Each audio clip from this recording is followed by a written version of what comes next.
Olá, pessoal! Sejam todos bem-vindos a mais uma aula de Física. Eu sou o professor Maicon Maciel e essa é a nossa aula de número 20. Ou seja, uma aula onde nós estamos dando continuidade no estudo do movimento circular uniforme, tá?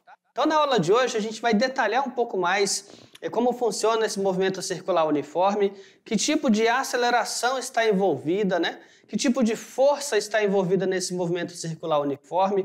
Também conheceremos dentro do conteúdo ali o conceito de pseudoforça, né? Você vai ver que atrelado a esse movimento circular haverá uma pseudoforça, tudo bem? Então, olha só, olha o que temos na aula de hoje, pessoal. Dá uma olhadinha. Aqui, ó. Sobre a aceleração, mas não é a aceleração escalar, a aceleração centrípeta, tá? Então falaremos sobre a aceleração centrípeta.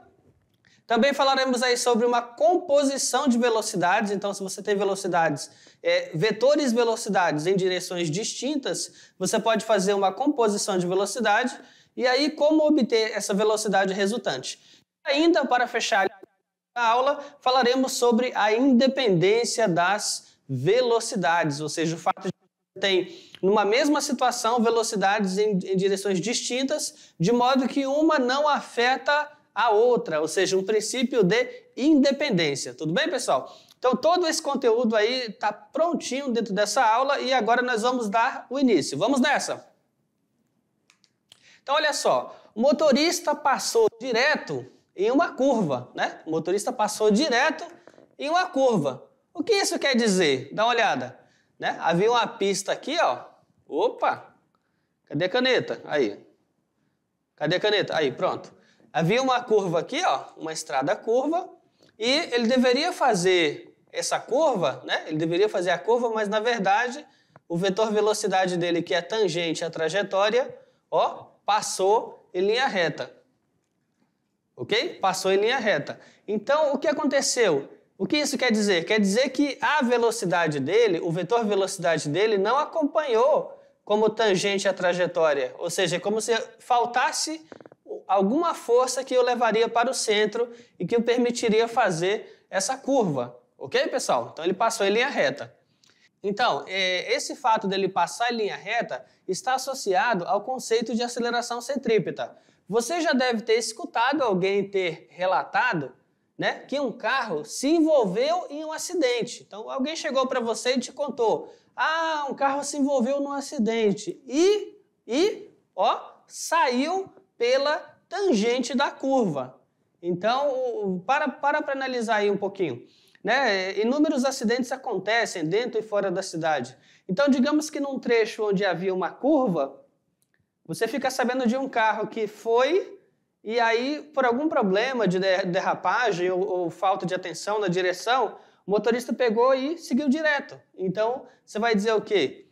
Que ele saiu pela tangente da curva, né? Foi algo similar ao que aconteceu aqui, ó, né? Com o motoqueiro. Dá uma olhada aqui, ó.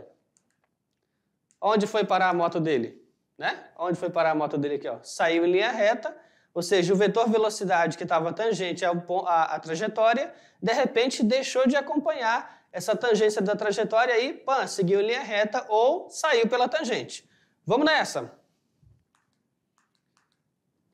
Então, sempre que um corpo se movimenta em uma trajetória que não é retilínea, né, age sobre ele uma força, cujo efeito é alterar a sua direção, né, para que o móvel possa percorrer a trajetória curva. E aí, nesse caso, que força é essa? A gente está falando da força centrípeta, tá? Força centrípeta.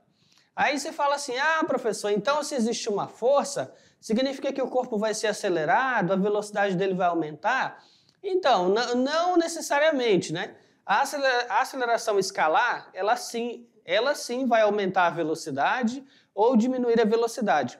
Mas quando a gente está falando da aceleração centrípeta, ela vai mudar a direção e o sentido do vetor, ok? Ela não vai alterar o valor da velocidade, ela não vai alterar o módulo da velocidade.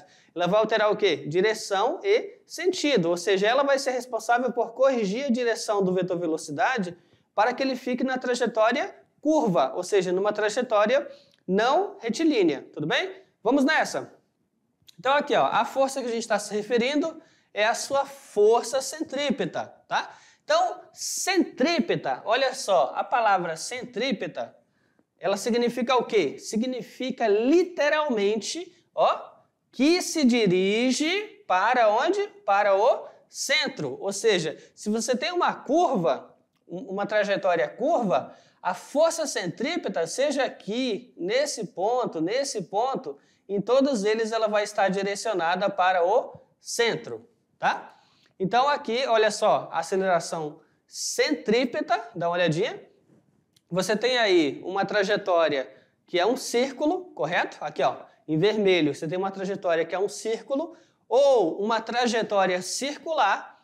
Dentro aqui dessa trajetória circular, né, na sua fronteira existe um móvel, ele está nessa fronteira.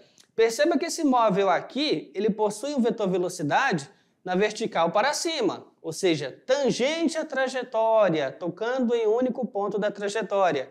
E perceba que nesse ponto, a aceleração centrípeta, ó, está na horizontal para a direita, ou seja, está direcionada para onde? Ela está direcionada para o centro da trajetória, tá? Para o centro da curvatura. Aí esse móvel, ele se deslocou, andou aqui, ó, no sentido horário, parou aqui em cima, né? Parou lá em cima, vamos analisar. Lá em cima, o vetor velocidade dele já está para onde agora? Na horizontal para a direita. E o vetor aceleração centrípeta está para onde? Na vertical para baixo. Aí você fala, ah, professor, então a aceleração centrípeta, ela vai mudando também a direção e o sentido dela, certo? Mas aí o sentido dela, de qualquer forma, sempre vai apontar para o centro da curvatura ou o centro da trajetória, tudo bem? E aí, acompanhando essa mudança aí do vetor aceleração centrípeta, o vetor velocidade também terá modificação, o quê? Na sua direção e no seu sentido, mantendo constante a sua intensidade, mantendo constante o seu módulo. Então perceba que aqui em cima, ó, a velocidade está na horizontal para a direita. Aqui à direita, ó, nesse ponto à direita, a velocidade está na vertical para baixo, ok? Enquanto que a centrípeta está na horizontal para a esquerda. E aqui nesse último ponto mais baixo, eu tenho aqui, ó, vetor velocidade na horizontal para a esquerda e aceleração centrípeta na vertical para cima. Ou seja, em qualquer um desses pontos, você vai perceber que a sua aceleração centrípeta aponta para o centro. Em qualquer ponto desse aí, tu vai perceber que a aceleração centrípeta e o vetor velocidade são perpendiculares entre si. Ou seja, eles formam 90 graus entre si. Dá uma olhadinha, né? Ó, 90 graus entre si, tá? Aqui também, em qualquer ponto que você imaginar. Vamos nessa, pessoal? Vamos seguindo. Então, a sua aceleração centrípeta, né, AC, né, representada pela letrinha aqui, ó, AC, a aceleração centrípeta. De acordo com a segunda lei de Newton, ó, segunda lei de Newton, essa força, ela é capaz de quê? De proporcionar no corpo uma aceleração, ok? Sempre perpendicular ao vetor velocidade e orientada para o centro da curva. Então, não é aquela força que vai aumentar o valor da velocidade, mas é uma força que vai alterar a direção e o sentido da velocidade, ou seja, uma aceleração centrípeta. Essa aceleração é chamada de aceleração centrípeta, como já falamos. E ela é que provoca as variações na direção e no sentido do nosso vetor velocidade, tá? Estou enfatizando aqui que ela modifica a direção e sentido. É só para você entender que ela não muda o valor do módulo ou da intensidade da velocidade. Vamos supor que o móvel está girando ali a 5 km por hora, né? Se é um movimento circular e uniforme, ele vai continuar girando a 5 km por hora em qualquer ponto do círculo, mas a orientação da direção e do sentido desse vetor velocidade, esse sim será modificado em cada ponto, em função da sua aceleração centrípeta, tudo bem? Então vamos lá. Na equação matemática, nós vamos ter essa expressão aqui, ó. Onde está o AC é o quê? A aceleração centrípeta. A unidade dela, metros por segundo ao quadrado, né? Porque ela é uma aceleração.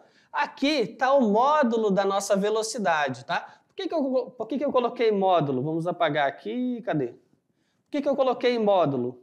Módulo por quê? Porque a velocidade que está lá na trajetória, que a gente marcou o pontinho e fez assim, ó, ela é o quê? Ela é um vetor, né? A velocidade é uma grandeza vetorial, tá? Velocidade é uma grandeza vetorial, ok.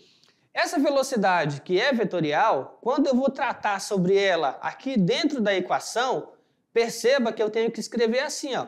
Aceleração centrípeta é o módulo da velocidade ao quadrado dividido pelo raio da curvatura.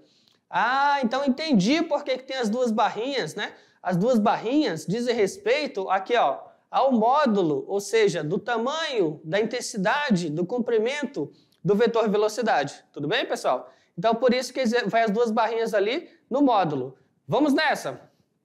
Então, aqui, ó. À esquerda aqui temos a aceleração centrípeta. Unidade eu já comentei, metros por segundo ao quadrado. À direita, módulo da velocidade ao quadrado. A velocidade sozinha, ela é metro por segundo, tá? E o raio, aqui é o raio da curvatura. Sozinho, ele é metro, ok, pessoal? E aí, olha só o que vai acontecer. Nessa parte aqui à direita, se eu for escrever, vai ficar o quê? Metro por segundo, né? Que é a velocidade, ao quadrado, dividido pelo raio. A unidade dele é o quê? É metro, ok? Aí eu vou ter o quê em cima? Metro elevado a 2, metro ao quadrado. Segundo elevado a 2, segundo ao quadrado. Ok? Aí, tudo isso dividido por metro. Ok, pessoal?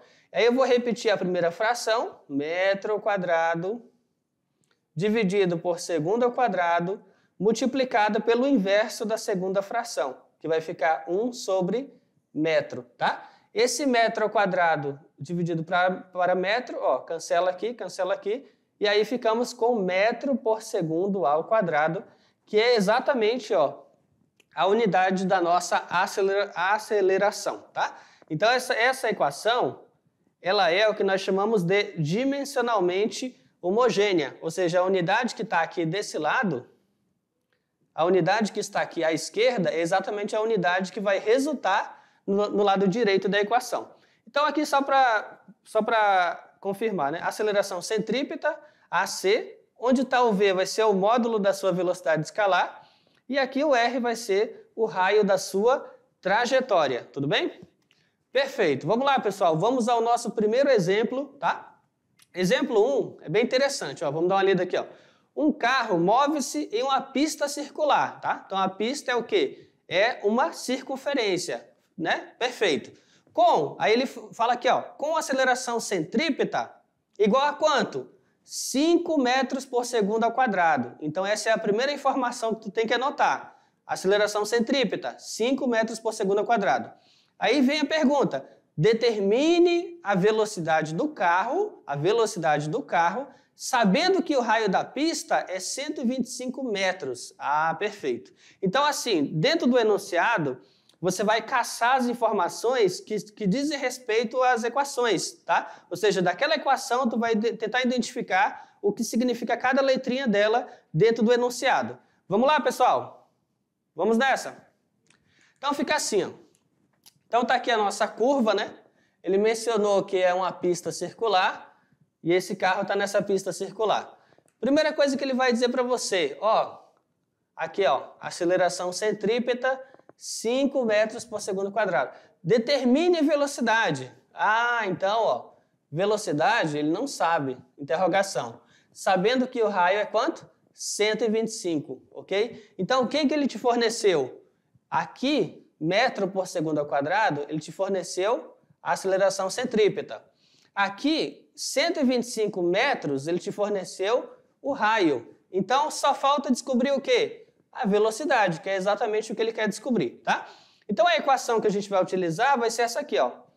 A aceleração centrípeta é igual ao módulo da velocidade ao quadrado dividido pelo raio, ok? Aí, como ele quer saber a velocidade, ele pode colocar 1 aqui embaixo, multiplicar ó, meios e extremos, tudo bem? Os alunos costumam chamar isso aqui, vamos lá. Os alunos costumam chamar isso aqui de multiplicar cruzado, né? Ah, multiplicar em x, multiplicar cruzado, tudo bem, né? Fica aqui, ó, aceleração centrípeta igual módulo da velocidade ao quadrado dividido pelo raio. Então, o que vai fazer agora? Você vai fazer assim, ó, 1 vezes v ao quadrado, ok? Vai dar quanto? Vai dar v ao quadrado. Aí, igual, aqui, ó, AC vezes raio. Aí multiplica. AC vezes raio vai dar o quê? AC vezes raio. Perfeito? Vamos lá, pessoal? Então, agora eu fiz isso aqui para você entender, né? De onde que apareceu essa expressão? Eu acabei de demonstrar para você de onde que ela veio, tá? Ela nasceu daqui, ó, dessa multiplicação cruzada. Agora, para despoluir um pouquinho, né? Vamos deixar assim. Pronto. Então, vamos lá. Velocidade ao quadrado, no lugar do v, eu não sei quem é v. Então, vou deixar só v mesmo, v ao quadrado. Aí, no lugar do a, que é a aceleração centrípeta, no lugar do a, vou colocar quanto? Vou colocar 5, tá? Aí, vezes, no lugar do raio, vou colocar quanto? 125, tudo bem? Então, agora, a nossa prioridade é o quê? Fazer uma multiplicação. E aí, você vai fazer a multiplicação. 5 vezes 125 vai dar quanto? Vai dar 625. Então, você vai ter assim, ó, v ao quadrado é igual a 625. Para que esse 2 aqui em cima, ele saia daqui, para que ele suma esse 2 aqui de cima, vai ter que aparecer uma raiz quadrada do outro lado. Então, vai ficar assim, ó, v, velocidade, é igual a raiz quadrada de 625. Aí você vai pensar, qual é o número que multiplicado por ele mesmo dá 625? E a resposta é 25, tá? Então, o módulo da velocidade vai ser 25 metros por segundo. Tudo bem, pessoal? Então, esse aí foi um exemplo bem simples, né? Questão bem tranquila. Agora, vamos falar sobre as centrífugas. Eu estava falando sobre aceleração centrípeta e agora a palavra está muito parecida, né? Centrífuga. Olha a diferença. Centrípeta, centrífuga. Olha o finalzinho que muda aqui, ó. O que são as centrífugas? Né? Centrífugas, professor, tá certa essa palavra? Bom, tá certo, é isso mesmo, tá? Então vamos lá. As chamadas centrífugas, ó, são aparelhos construídos a fim de permitirem a separação de substâncias que possuem o quê? Densidades diferentes de uma mistura via decantação. É utilizada, a exemplo, na separação dos elementos sanguíneos. Então, provavelmente você já viu uma centrífuga de laboratório, né? Na centrífuga de laboratório, ele vai tirar o sangue, vai colocar ali num tubinho, né? E eles vão colocar numa máquina que vai girar ali em altas velocidades. E ele vai centrifugar o sangue, ou a palavra centrifugar, centrífuga. Nesse ato de centrifugar o sangue ele é constituído de células de materiais sólidos, né, e de plasma. Então, aquilo que for mais denso vai para a ponta. Aquilo que for mais denso vai para a ponta. Aquilo que for mais leve vai ficar mais acima. Ou seja, a diferença de densidade no ato de girar vai permitir que aconteça essa decantação ou essa separação da mistura. Tudo bem, pessoal? Vamos nessa! Então, certamente é de se surpreender o fato de que o funcionamento de tais aparelhos pareça fundamentado em uma suposta grandeza física, em realidade inexistente. Olha a palavra aqui, ó, inexistente, a força centrífuga. Aí você fala, como assim, professor? Vamos lá, vamos aqui. Olha só, a palavrinha-chave aqui, ó. Existe uma... Na verdade, não existe, né? A força é inexistente. Tem uma força que ela é chamada centrífuga e essa força, ela não existe, tá? Ela é o que nós chamamos de pseudoforça, tá? Então, existe a força centrípeta direcionada para o centro da curvatura, mas não existe força centrífuga direcionada para fora da curvatura. Então, quando você girou o sangue na máquina, né, de centrífuga, e essa máquina conseguiu separar os elementos do sangue, ou seja, aqueles mais densos foram para o final, intermediários no meio e mais leves acima, isso aconteceu por um outro motivo, que nós vamos falar qual é, tá? Mas a princípio você pode pensar que existiu também aí uma força direcionada para fora da circunferência e essa força empurrou esses objetos para fora. Aí o pessoal relaciona isso com o princípio da centrífuga. Por isso que a palavra aqui, ó, força centrífuga é uma pseudoforça, ou seja, ela não existe, tá? Na física não existe essa força. Ela é inexistente. Vamos lá, pessoal? O aparelho laboratorial centrífuga, na medicina, geralmente é utilizado para separação dos componentes do sangue, tá? Então, ele separa as misturas por meio do movimento circular com altas velocidades. Dá uma olhada aí, pessoal. Aqui, ó. Aqui vai ser uma centrífuga, né, de laboratório. Aqui, ó. Coloca os elementos aqui. Isso vai girar em altas rotações por minuto e ele vai conseguir separar esses componentes aí, esses fluidos. Função de centrifugação das máquinas de lavar. Olha só, no caso da máquina de lavar roupa.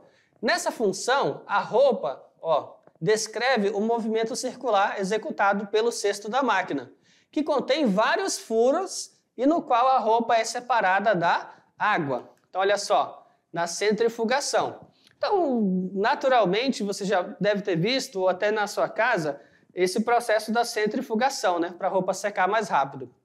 Então, vai ter roupa e água, né? A roupa está molhada, então roupa e água.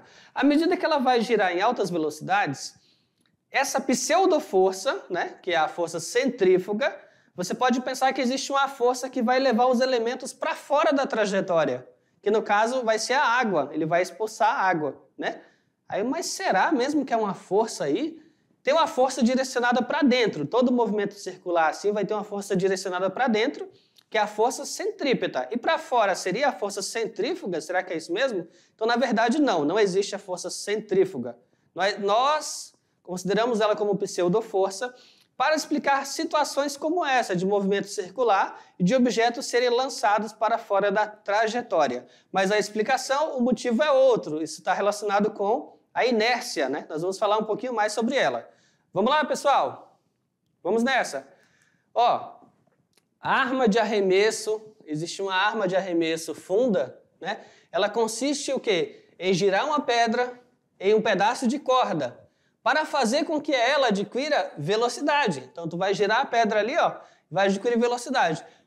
Aí, com isso, atinge o alvo com mais força. Então, olha só, essa daqui, ela vai ser a arma de arremesso funda. Dá uma olhadinha.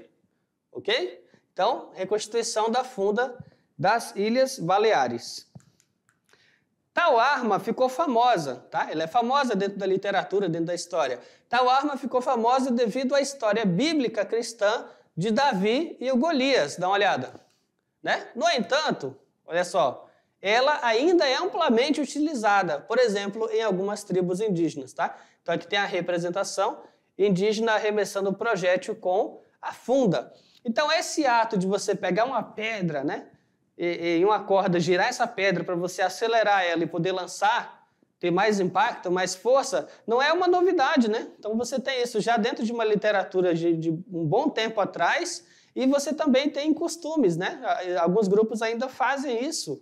Aí você falou, professor, então saber que se você girar um objeto e quando você o solta, ele vai seguir em linha reta, alguma coisa vai levar ele para fora, não é um conhecimento tão atual, né? Já é algo que já foi descoberto e já foi até utilizado. Então, o corpo está girando ali, a velocidade dele é tangente à trajetória. Se você corta a corda ou solta a corda que está girando ele, naturalmente ele vai ganhar velocidade e seguir. Tudo bem, pessoal? Vamos nessa. A força centrífuga, vamos lá, é uma força imaginária. Olha só. A força centrífuga é uma força imaginária que atua em um corpo no sentido oposto à força centrípeta. Cuidado, tá? A força centrípeta, essa sim existe. Ela de fato existe, tá? Então, em sentido oposto à força centrípeta, existe essa força imaginária que é a centrífuga. Considerando-a como uma força real, o seu conceito é utilizado quando o objeto objetivo, perdão, é separar alguma mistura rotacionando-a, ou seja, quando você vai girar uma mistura, vai acontecer essa pseudoforça para a separação.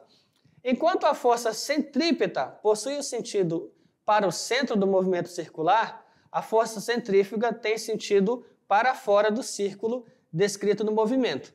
Porém, a verdade, olha só, a verdade é que isso ocorre simplesmente pela ação, da primeira lei de Newton. Então, pronto. Então, vamos lá, por que eu estou batendo nessa tecla assim, chamando ela de pseudoforça, força imaginária, força inexistente? É porque, de fato, pessoal, ela não existe força centrífuga. O que está acontecendo em todo o processo é a primeira lei de Newton, também conhecida como lei da inércia. Quando você gira um corpo e o que tem mais massa, né, o que está mais denso, tem mais inércia, ele vai para a extremidade, ele é afastado no giro, isso é explicado pela inércia, tudo bem? A inércia do movimento explica isso, então não é necessário você criar uma força, um novo tipo de força para explicar isso aí. Então o que a literatura vinha chamando ali de força centrífuga, na verdade, era apenas uma manifestação da primeira lei de Newton, tudo bem? Vamos nessa! Então, a força inercial centrífuga, ou pseudoforça centrífuga, é uma pseudoforça ou força inercial, não sendo, portanto, uma força por definição do termo, percebida apenas em observadores e referenciais não inerciais de movimento de rotação em relação ao referencial inercial. Aí, nesse ponto, vamos lá, né? Para vocês não se confundirem, vamos deixar claro isso aqui. Quando ele fala referencial inercial e referencial não inercial, vamos analisar isso aqui. Quando ele pega um referencial que ele está em repouso, né, ou em movimento constante, com velocidade constante, esse referencial ele está obedecendo à primeira lei de Newton, ou seja, esse referencial obedece à lei da inércia. Então é dito referencial inercial, ou seja, o seu referencial está em repouso ou em velocidade constante. Ele é um referencial inercial. Agora, se o seu referencial adotado estiver acelerado, ou seja, é um referencial que possui uma aceleração, aí ele não é inercial, ok? Então, essa comparação aí sobre a pseudoforça, né, força centrífuga, ela é feita comparando como seria a partir de um referencial constante, no caso com movimento velocidade constante, ou em repouso, ou como ela aconteceria com o referencial acelerado. Tudo bem? Vamos lá, pessoal. Então aqui, é dito dois termos, né? Referencial e inercial, tá? E referencial não inercial. Então, os dois eles se diferenciam pelo fato de que um vai ser aceleração diferente de zero e o outro não vai ter aceleração, né? A aceleração dele é nula, ou seja, em um deles, o que você adota como referencial ou está em repouso ou está em velocidade constante. E o segundo referencial que você analisa é um referencial que ele não está parado, é um referencial que não só tem movimento, como o movimento dele possui alguma aceleração. Tudo bem? Então, o termo força centrífuga ele foi cunhado por Christian Huygens, onde? No seu trabalho De Vi Centrífuga, tá? Em 1659. Então, já é um termo aí antigo e, naturalmente, ele queria criar um conceito para uma nova força. Depois foi analisado que não era necessário criar essa força, ela só era a manifestação de uma lei já conhecida. Tá? Aqui uma representação. Ó. Eu tenho aqui um eixo maior em X maiúsculo, um outro eixo maior em Y maiúsculo e um eixo maior em Z maiúsculo. E eu tenho aqui um outro eixo em X minúsculo, Y minúsculo e dá uma olhadinha que aqui tem Z minúsculo. Tá? Essa imagem aqui, vamos lá. Essa imagem aqui, vamos usar a imaginação, nessa hora vai precisar. O que está em X maiúsculo, Z maiúsculo Y maiúsculo e Z maiúsculo é o que eu chamo de referencial inercial. Significa que é um referencial que está parado, Está parado, está em repouso. Agora, o objeto de massa m, ele está acompanhando um referencial que está em movimento, acelerado, tá? Esse referencial que é não inercial, que está em movimento, esse referencial possui os seus eixos x minúsculo, y minúsculo e z minúsculo. Então, perceba que esse movimento aí, feito em circular, ele pode ser analisado com base em dois referenciais, um que está em repouso, inercial, e outro que está acelerado, que é o referencial não inercial. Vamos nessa, pessoal? Então, aqui, a força centrípeta, vamos apagar isso aqui, pronto. A força centrípeta, né, no caso em vermelho, ela está aqui, ó, ela está apontando para o centro da trajetória. E a força, entre aspas, tá vendo aqui, ó? Entre aspas, a força centrífuga, que é fictícia, ela tá aqui, ó, apontando para fora da trajetória, né?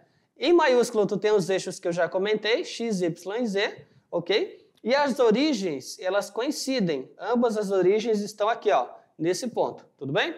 Então, no referencial não inercial, a partícula encontra-se sempre estática sobre o respectivo eixo x, o que pressupõe uma resultante de forças nula nesse referencial, só possível uma vez estipulada a existência da pseudoforça centrífuga.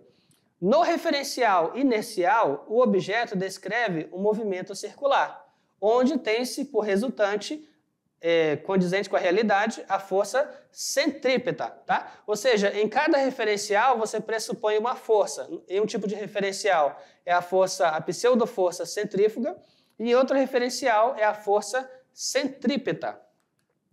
Ok, o movimento de um objeto, no caso a bola preta, conforme observado acima, a partir de um referencial inercial, ou seja, um referencial que possui aceleração, externo, e abaixo a partir de um referencial dotado de um movimento circular. Então aqui nós estamos comparando, vamos lá, aqui nós estamos comparando, vamos voltar aqui, cadê? Deixa eu vir para cá, isso. Nessa imagem aqui, ó, nós estamos comparando esse objeto em dois referenciais, tá? Em um inercial e outro, olha lá, um é inercial, o outro não é inercial. Você consegue enxergar o mesmo tipo de movimento nesses dois casos aí? Com certeza não, né? Perceba que ele faz ali, ó, trajetórias diferentes, tudo bem? Vamos lá, pessoal?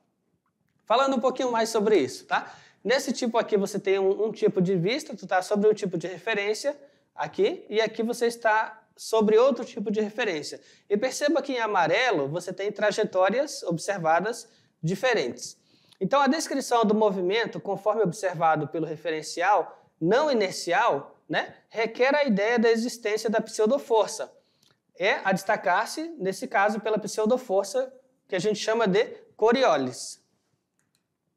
Embora seja verdade que para um referencial não inercial, situado sobre o centro de rotação estabelecido de forma a visualizar-se o recipiente, sempre estático em seu sistema de coordenadas, a força centrífuga mostra-se para todos os efeitos muito presente. Conforme discutido anteriormente, a análise deve ser feita a partir de um referencial inercial externo, né?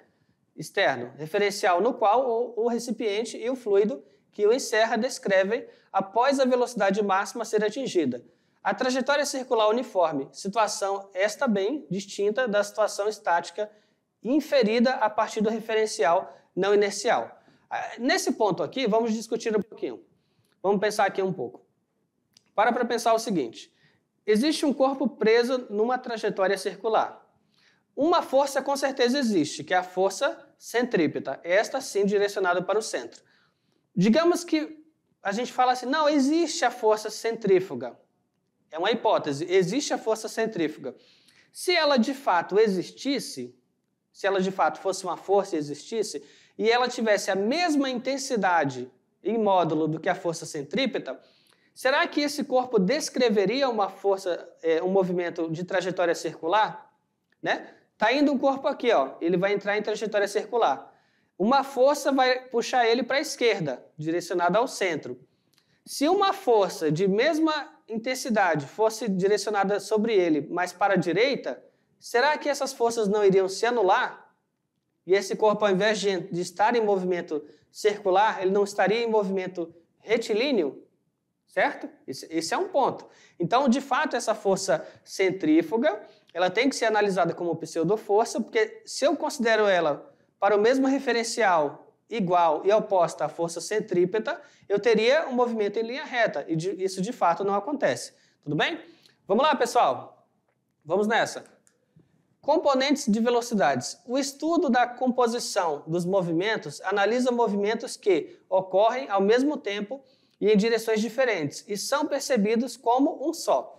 Em nosso cotidiano, existem várias situações em que esse tipo de movimento acontece.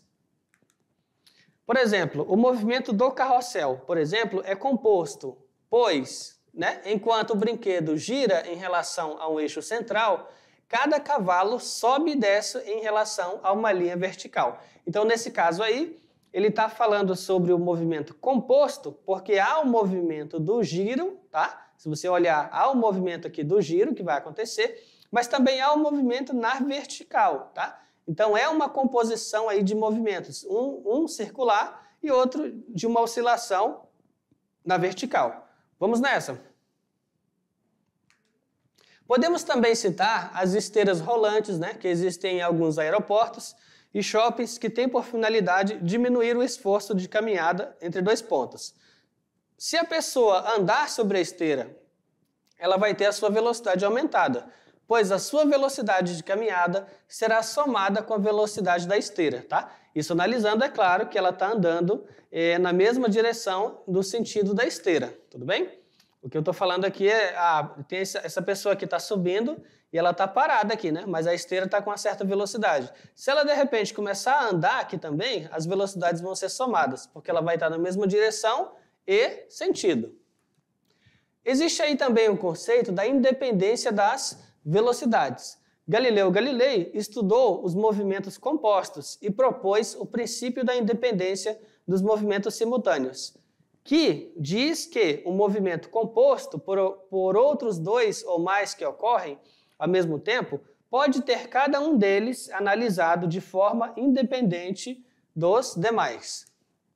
Então, esse princípio traz esse nome, pois esse princípio explica a independência dos movimentos de arrastamento e os movimentos relativos. Então, eles apresentam a mesma duração de tempo, porém, podem ser estudados separadamente, não dependem um dos outros. Tá? Uma coisa que se assemelha a isso aqui é quando a gente falava lá sobre o lançamento oblíquo, Teve uma aula que falamos sobre o lançamento oblíquo, e o lançamento oblíquo ele é composto de movimento retilíneo uniforme, na horizontal, e movimento uniformemente variado na vertical. Então, ele era composto de dois tipos de movimento. E nós tínhamos a liberdade de analisar cada um deles de forma separada, tá? Sem nenhum problema. Se analisava verticalmente, fazia os cálculos, pegava aqueles resultados, trazia para uma análise horizontal, faziam outros cálculos, tudo bem? E não havia problema nenhum. Porque o mesmo tempo que passava para um eixo, passava para o outro eixo. Você pode analisar os dois, por isso que é um princípio da independência. Vamos nessa. Considere aqui uma canoa atravessando um rio com uma certa velocidade, em um local onde há correnteza. Então tá lá, tá aqui. Movimento da canoa em relação à correnteza. Olha lá. Então, que é proporcionado pela água. Então, nesse caso, aqui, movimento da canoa em relação à correnteza. E existe o movimento da canoa em relação à água, aqui, que é proporcionado pelo remo. Então, ele vai mostrar aqui, Esse aqui é um vetor, Situações como essa, em que o objeto possui simultaneamente duas ou mais velocidades em relação ao observador, são frequentes no nosso cotidiano. Então, a velocidade para o objeto será a resultante das velocidades que ele possui. Então, nesse caso, se a gente for analisar, aqui é um vetor que foi estabelecido, velocidade da canoa. Aqui é um outro vetor que foi estabelecido, velocidade da água. E aí eu estou considerando que eles são perpendiculares, ou seja, eles formam 90 graus entre si. E aí, nesse caso, a minha velocidade resultante, ela vai ser, aqui, V resultante. Portanto, a canoa se deslocará com a velocidade igual à soma vetorial. Cuidado que essa palavra soma nem sempre vai significar mais, tá? Não é necessariamente somar as velocidades, é uma soma vetorial das velocidades citadas. Conhecida as duas velocidades independentes, podemos calcular a resultante das velocidades, né, que o movimento possui. Existem vários métodos e aparelhos que medem tanto a velocidade de um barco como a velocidade da correnteza da água. Então aqui, vamos a um exemplo bem simples. Vamos supor que, no exemplo abaixo, o garoto, né, remando a canoa, a correnteza da água tivesse uma velocidade de 4 metros por segundo. Tá? Então a correnteza, 4 metros por segundo. E o garoto impulsionasse a canoa com 3 metros por segundo. Tá? Então qual seria a velocidade real da canoa? Então nesse caso, olha só, né, vai ser o resultado de uma soma vetorial, considerando que são vetores aqui, ó, que formam entre si 90 graus, né? Então a resultante vai ser o quê? Módulo do vetor resultante ao quadrado, mais módulo da velocidade aqui A ao quadrado, mais módulo da velocidade C ao quadrado, ok? Aí VA vai ser 4, VC vai ser 3, 4 ao quadrado 16, 3 ao quadrado 9, somou os dois, deu o quê? VR quadrado igual a 25. Nossa velocidade resultante, raiz quadrada de 25, que resulta em 5 metros por segundo, tá? Esse foi o exemplo 2. Exemplo 3. Imagine agora alguém em um barco remando rio acima, isso é, em sentido contrário ao da correnteza, tá?